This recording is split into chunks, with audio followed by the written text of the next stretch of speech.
Like, where else can you, like, be a socialite for a $2 cover? I mean, if Haute to Death was just a dance party, I think that flicker would have ceased a long time ago.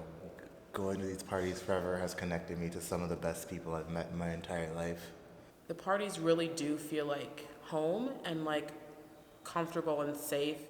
We got there at midnight, which is like the ideal spot. And there's like High Life bottles on the ground everywhere, and somebody's climbing on top of the jukebox or something, and Larry's yelling at them to get down. People like dance hard here. I find the dance floor an opportunity to explore myself and other people. You look around, you start detecting the things that you're feeling on other people's faces.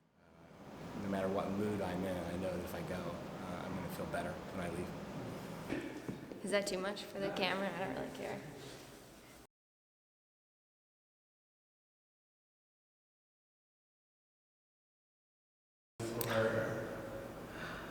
Yeah. Definitely.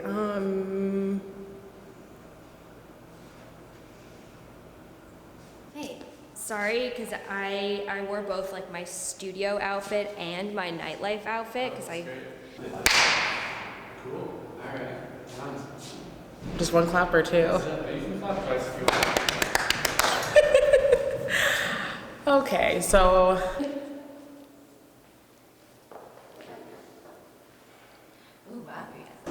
Yes, that was a funny night. That was a funny night. Too much? You want too much? Have a seat. Just share.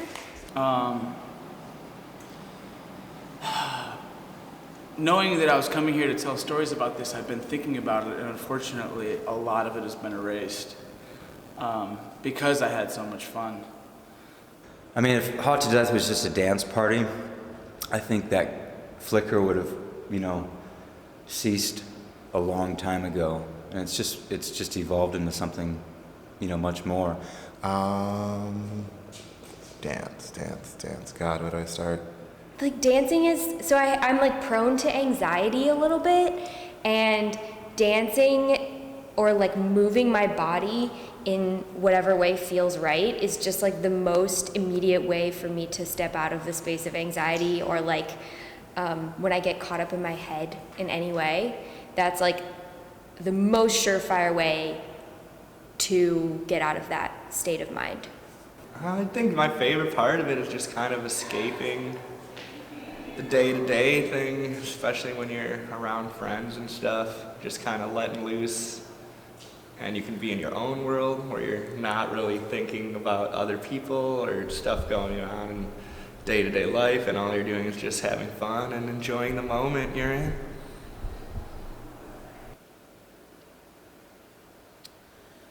I think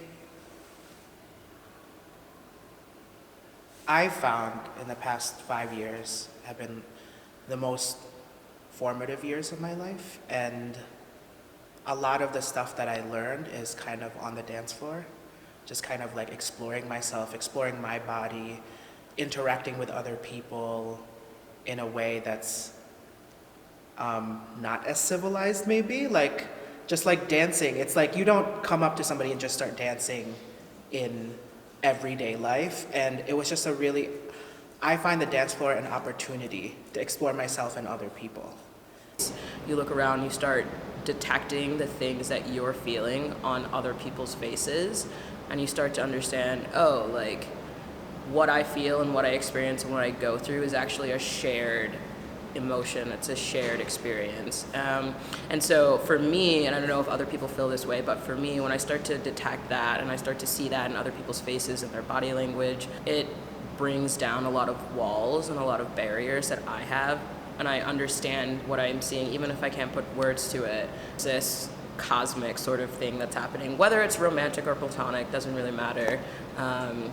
There's just something sort of magical about what happens at night, and your defenses are kind of down, so I feel more enabled to make a connection, start a conversation, and yeah, I've met some incredibly dear people because of that. I would say dance is one of the things that gave me purpose and meaning in life. I would say it started out as a very timid relationship that I was a little bit uncomfortable with myself and my body. And then eventually over time, dance helped me become more in tune with like oneself and who I really like am as a human being as a whole. And I also feel like all those parties and those things were gateways for me to get more comfortable like with myself and also dancing with people and feeling other people's energy in a room and being comfortable with that kind of, that's the word I'm looking for, it's just like overload, that overload, because I was a very timid person my whole life. Was not very outgoing at all. So I think dance in a way made me the outgoing person I am in a way, because I was definitely not the most outgoing person in the room. It's not the person trying to ignite the dance party a few years ago, but you know, I'm here now, so. I've definitely come to the party on nights where I don't feel great at all. There are definitely nights where I'm like, yes, I'm so ready to do this, I need this. But there are definitely nights where it doesn't start out well. You know, you're getting ready, sometimes you're getting ready with your friends and you're like, you know, you've got your music on or whatever, but you're not feeling great, whether it's like work or your art or you've got questions about whatever. And you carry all these things kind of onto the dance floor with you. There's something about going in with the people that you trust and the people that you love and just like dancing it all out. And there have been times where I've been on the dance floor on nights like those where you're just carrying the week with you and asking yourself questions, especially, you know, if you're creative and you've been working so hard and you're blocked or you don't feel like your work is going to amount to anything and you're just, you know, discouraged for whatever reason. Everybody goes through that. But there's a moment when you're like on the dance floor and there's like High Life bottles on the ground everywhere and there's probably like mud and dirt everywhere and somebody's climbing on top of the jukebox or something and Larry's yelling at them to get down or whatever. And you just look around you and you're like, you know what? Whatever happened before this moment and after this moment, like, whatever. I don't care. This is like right now. And somehow it spreads into the rest of those moments before and after that, like, that's going to be right soon too. Because if this moment can be right, other moments can be right. The parties really do feel like home and like comfortable and safe. And that's like a big, I think, feat to have over, I don't know, I've only been going like four years, but like that you always feel like it's a safe place to be yourself. And there's been a lot of times where we've like, you know, my friends and I had roommates at the time and like we would live together and we'd like have these really shitty weeks, just like the worst fucking week you would ever think of. And we would like, are we gonna go to Haute to Death? And we're like, I don't know, I'm feeling tired, I don't wanna go. And then we'd like decide to go and then we'd go there and we would like just dance it all away. It was like one thing I could do, like go to your parties and just let go and was not afraid to do so. And I felt like everyone else around me was doing exactly the same thing. Like it was accepted, it was love, it was perfect. But I remember dropping down in a very Maggie drop, beer in front, hand in back, and I look over and I see John taking a photo of me. And I just remember finally like feeling it was okay to make a change and like kind of take control. Kind of helped me started realizing like I'm not alone. I was just so lucky to find somewhere I felt like I belonged after so long of like so much turmoil in my personal life. And then after that, it really became my escape. That's how I got away from a situation I wasn't yet prepared to pull myself out of completely. Not only that, but just a really beautiful way to find yourself with a room full of then strangers, many of which have become very close friends of mine. I'm quite thankful for that. Just so much gratitude and so much love from both sides, attendees and you guys as party throwers and curators of somewhat of a lifestyle of forgiveness in like yourself and in your ability to express your creative side. It's something that we have in Detroit on a somewhat regular basis, but it's not always surface level. It's not always apparent, and it's only exclusive to some people. And you guys have made it something that everyone can have. I think the parties offer this monthly rhythm to the city, and I think no matter what you're doing, if you go or if you've been or if you've heard of them, you know that something's going on. And for me, in my professional life, things can be very stressful, but I can look forward to the party and know that I want to try and get myself in a space where either I really just want to celebrate and dance, and if I fail at that, I want to know there's a place I can go and just feel good in that moment, in that evening. And the parties always accomplish that for me, and I think it's because of all the detail that John and Ash put into the process. It's the little things. It's making sure that the art for that month is fantastic. It's the little extras that happen at the parties, and it's the creation of that safe space and the messaging of that safe space. And I think every month you see it over and over again on the dance floor, and people who are not dancing. There is this comfort and this happiness in the room that I think a city needs from time to time. We're very much a DJ and a music city, and people do that multiple nights a week, but these events have a different feel to them. Because they're part of that rhythm. And I think that what all of that detail and care really reflects is art, the art of hospitality, of welcoming people into your space. That capacity for one group to welcome another is vital. And I think it's exactly what everything that matters in the city right now is about, that challenge. And I think historically it's Detroit's challenge. We just haven't known how to welcome the other, the people that are not quite like us, and to make everyone feel safe and welcome. And that offer of hospitality that the party is every month is, I think, very unique in what's going on in Detroit. I can't think of another event that's like it. And so no matter what mood I'm in, I know that if I go, I'm going to feel better when I leave. Yeah, well, I would say on the note of self-care, playing at the Schwitz with you guys, oh my god, that was so cool. It was just like one of my favorite aspects of performing or just being a part of the music scene in general is taking spaces that aren't stereotypical venues and turning them into one, and then everyone gathering there and doing what you'd do at a normal nightclub or bar or venue, whatever. And so at the Schwitz, like being a part of the process from setup to like sauna to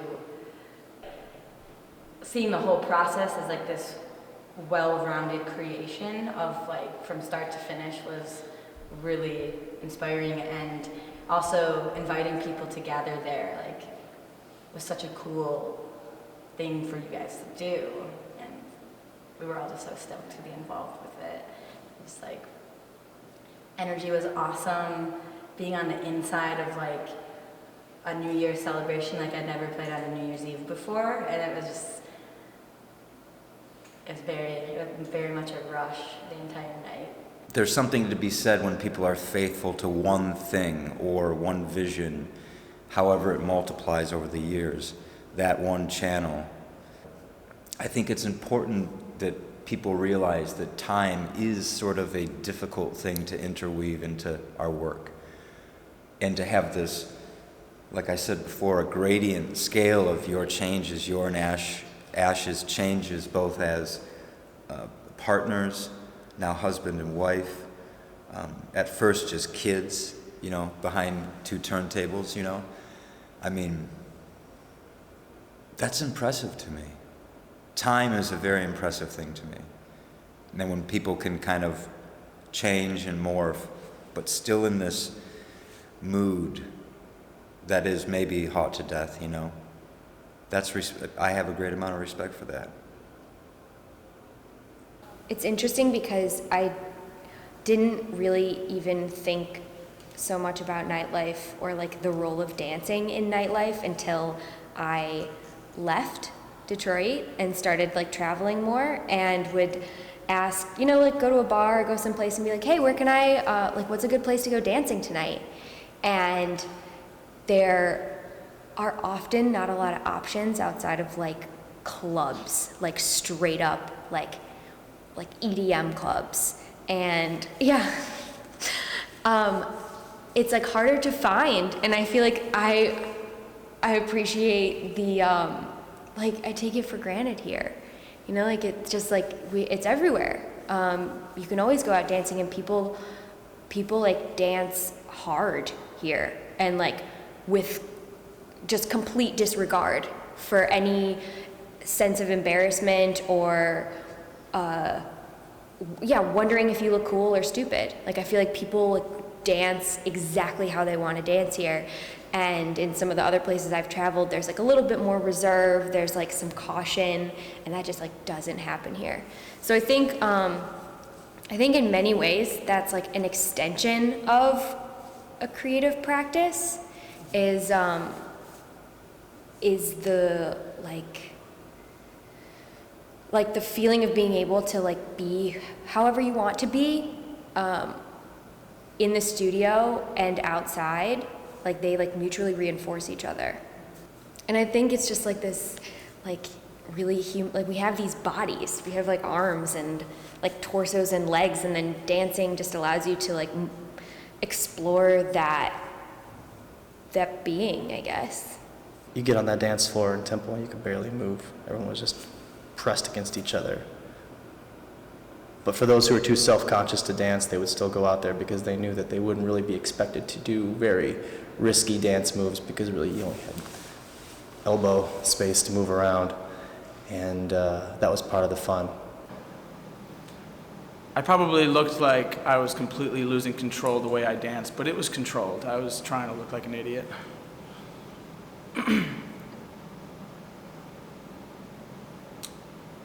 Yeah, like what year? Like 2008 maybe?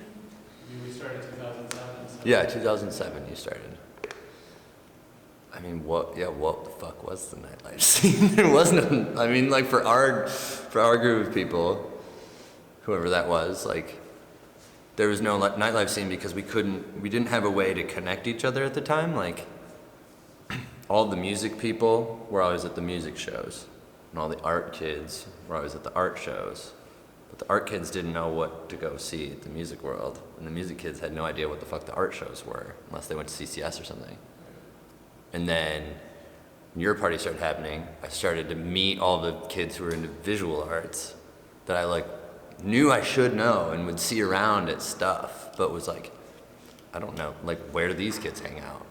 And then that was where we like all met, you know?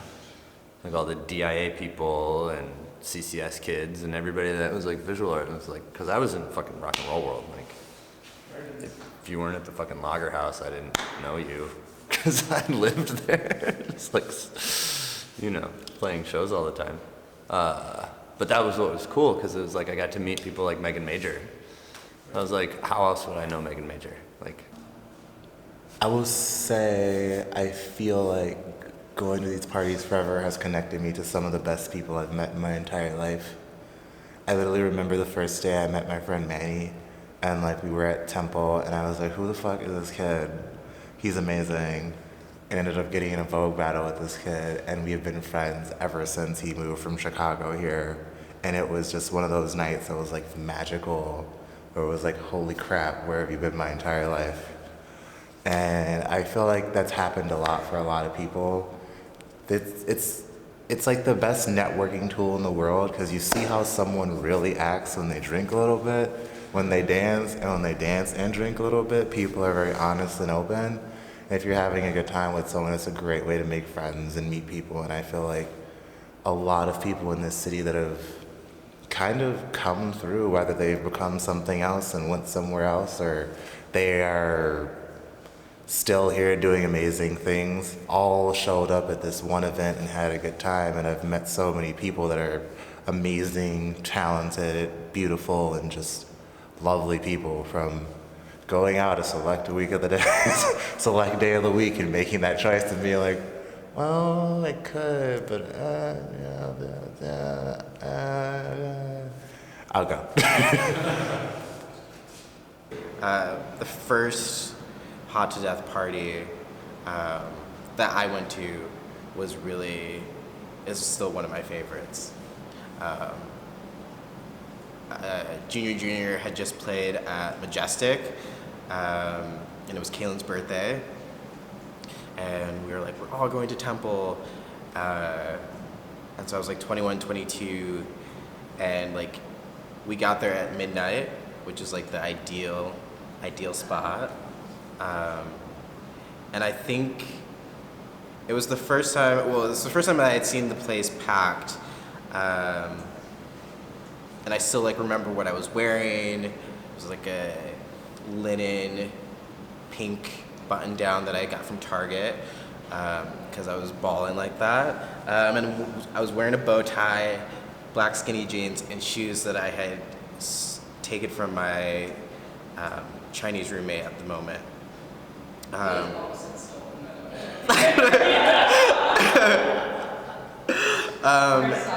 And I think what was like, I just remember going to like just getting into the mayhem of the entire moment, and it felt like I had been at this party before, but I didn't know anyone really except like the core group of people I had come with, and it was just like this beautiful moment where I was just like, wow, everyone is like in this heightened atmosphere, and everyone looks like they're having like the best time of their life, regardless of who they know. And it was the first realization of like my own self-expression, and realizing like, oh, this is a party that they only want you to be yourself. And leaving that environment, there was a thought, I was like, does this happen again? And realizing that it's okay to dress up, and that's just the idea that like, because I'm dressing up, that shows that I'm participating, and it's not that someone is saying that you have to come dressed up, because I think there have been parties that like I've gone to and you just feel shitty and you're just like, I don't feel in like my best form, but the fact that you're there is all that really matters. And so I think like your expression of how you present yourself or dress really just accentuates like your identity.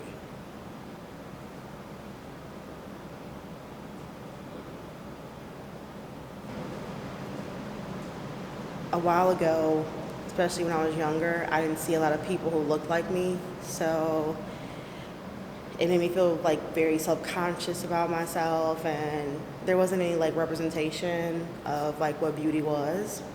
So when I used to wear clothes, I looked confident in them, but I didn't feel confident on the inside.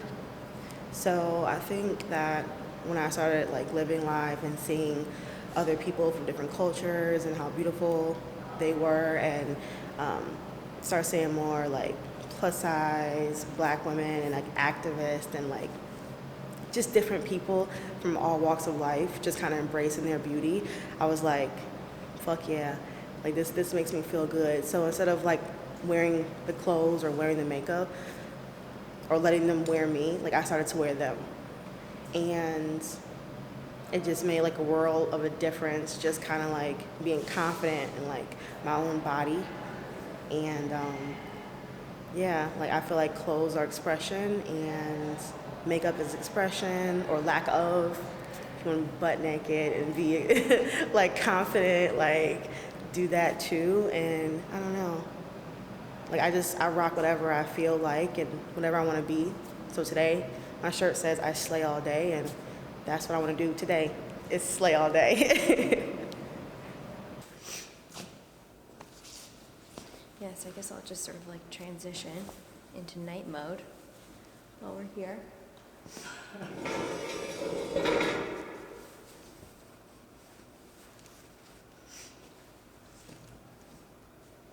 Is this one of your sweatshirts too? Yeah, this is one of my sweatshirts. This one? Yeah. Yeah. This is the back. Yeah, hell yeah. The front's a little bit nasty. No. Is that too much for the camera? I don't really care. What's great about this is also I have these like nude colored Spanx, which like cause look at this dress. Isn't that crazy? Yeah. Yeah, I got it at the Salvation Army, and I was like, oh my God, this shit is crazy. It's gorgeous. It like looks like I'm naked. It does. I know. I know. I was like, who made this? How did I just find this from the thrift store? All right. Pretty fun. Who else do I even know? Who would I want to talk about? It just feels like everyone here is an unpretentious socialite, too. Like, where else can you, like, be a socialite for a $2 cover? Like, that's incredible. And I was wearing a 1970s silver lurex Valentino skirt. And it just made me feel, it's really glamorous, fun, free. That night I spilled my drink. And I still drank it. I spilled the drink and I took it off the table and I put it in my cup and I just drank it. But that was definitely a very memorable moment. That's hilarious. No shame. Yeah, those drinks are expensive. For me, it was always a fun way to just dress up and wear whatever trend was going on or is going on at the time and have fun. And it's just like a little it's like a mini fashion show. It's just fun. You just wear whatever, nobody cares, and that to me is exciting. And you hear cool music, and it's like exercise because I don't go to the gym, so if I can sweat it off on the dance floor, that's okay too. When I first came to the city, I was going to Wayne State University, and I was just meeting people, and Temple was just down the street, so I started going there. And I just started to meet more and more people, and Haute to Death was that platform that I really became embraced by the city and the culture. And I felt like it really made me feel like part of the community, and it was really before Facebook events were really a thing and people were going online and geotagging. It was still like flyers and stuff, and it was still tangible paper. And now every time I go to that party, I still feel like that inner child, that inner almost child, that adolescent, that teenager with boundless fun and imagination is brought out of me. So I think I got too sentimental again. I guess like this is really cheesy and you don't have to include this, but I think that like when Garrett and I first started dating, we would go to Haute to Death. And so I have this like association of sort of like falling in love with Haute to Death. Yeah. Your parties are like a good relationship indicator. If they can handle cool things or not, And he was always like, oh, this is kind of cool. This is like so fun. And so we had a fun time, and we kind of like learned about each other. He learned about me and what I liked, and I learned that he can handle pretty much anything, and he's totally cool in it. I met this guy. Oh, we met on Hot Today's. True. Oh, that's gonna be embarrassing. Oh, it's not embarrassing. Okay, keep going. And then I met him a month later on the dance floor. Okay. And I remember he said, well, if I don't call you, because I was telling him he wouldn't call me because he was super drunk. I'm like, you're not gonna call me, so don't present. And he's like, well, if I forget, are you gonna be mad next time you meet me? And I thought about that. I saw him. I wasn't mad. Okay. So I did call you, right? You can tell everyone. I did remember. The second time I did Oh, the call second you? time you Okay, did okay. call me. The month later, I met him again on the dance floor. He called me the next day. The next day, thank you. Okay. And there's our first kiss on that picture. Yeah, do you have the picture? I think so. I don't give a fuck about what goes on the internet if I did it, you know. But to think about how free we were about like posting pics and how, I mean, I don't know what your experience is now, but like I can only imagine like some of the shit that used to go on of like all of us that were at the original H2D, and now if like the people that come to the parties and if you posted them like on their knees, like licking the bottom of somebody's shoe, like they'd be like, oh my God, you can't put that on the internet. You gotta take that shit down. Don't tag me. My boss is gonna find out. I'm never gonna be able to go to WeWork again. You know what I'm saying? You know, like, fucking, but that's what I get for having such a mustache.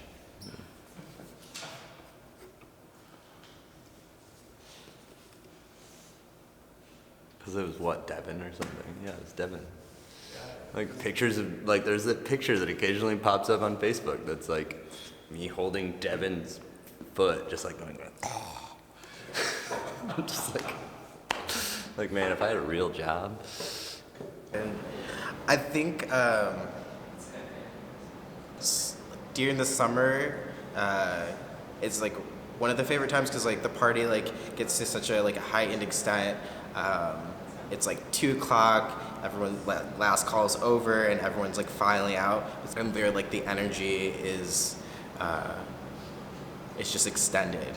But yeah, just how some of the people outside interact with each other and like, oh, and then like the end of the night, everybody outside, like sort of not knowing where everybody's going, if they're still going, like.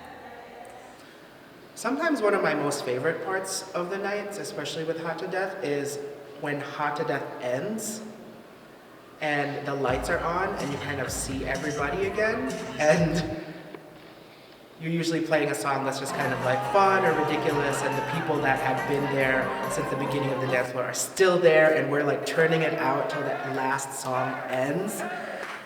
And it was our crew, we were there, and we're all like bonding, having a great fucking time. And then a friend of ours, their crew, also appeared. And like we had this great crew bonding moment during the, the party or whatever. And then we left the party, and before we were leaving, and we all went outside. I remember walking out of the bar and turning right, and for some reason someone like, of course, because I am a very ratchet person. And I saw this car that comes like booming music. And I like to just do ratchet things. I like turned up my music really loud in my car. So then suddenly there's a dance party outside. Someone's on top of the car.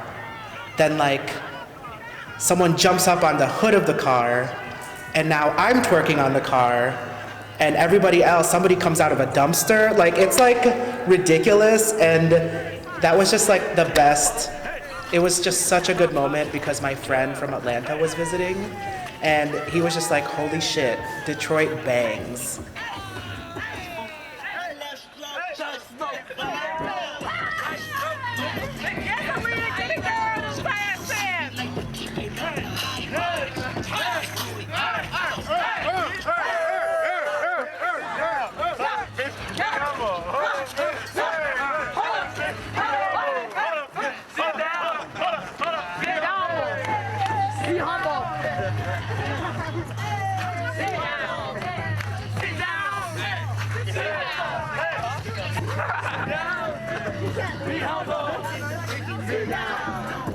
Be humble.